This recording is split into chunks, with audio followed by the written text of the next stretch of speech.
To get some background, turn with me to Leviticus. For most of us, Leviticus is a lesser-known portion of the scriptures. But remember, in Jesus' time, Leviticus was not the Old Testament, it was the current testament and the current law. In Leviticus 13:45, we read the law concerning lepers. The person who has the leprous disease shall wear torn clothes, and let the hair of his head be disheveled. And he shall cover his upper lip and cry out, "Unclean, unclean." He shall remain unclean as long as he has the disease. He is unclean. He shall live alone. His dwelling shall be outside the camp.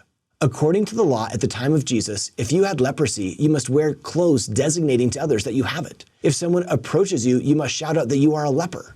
Why is this the case? In Leviticus 5, we learned that if you touch anything that's unclean, then you become unclean. In fact, if an unclean person touches something, that thing becomes unclean, and then if you touch that item, you're unclean. To some Jews at the time of Jesus, it was very important to maintain what is called ritual purity, which some people consider to be a type of holiness.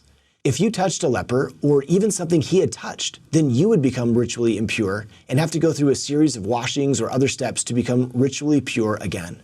Take that background and bring it into Mark chapter 1. This is one of the first miracles that Mark records. In verse 40, a leper approached Jesus. Think about how bold that leper is. He should be isolated, but he comes to Jesus, kneels before him, and says, "If you choose, you can make me clean." Consider the faith in that comment, "if you choose." In other words, I know you can do it, it's just, will you choose to do it or not? Jesus was moved with compassion, stretched out his hand and touched him and said, "I do choose. Be made clean." Immediately the leprosy left him and he was made clean. I want to highlight the phrase, Jesus touched him. Does Jesus have the power to heal a leper without touching him? Sure. Sometimes Jesus heals people without being anywhere near them.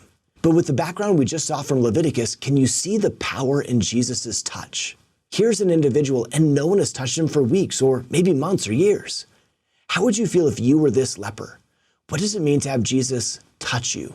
Jesus isn't worried about ritual impurity. He's focused on love, compassion, and the person who is right in front of him.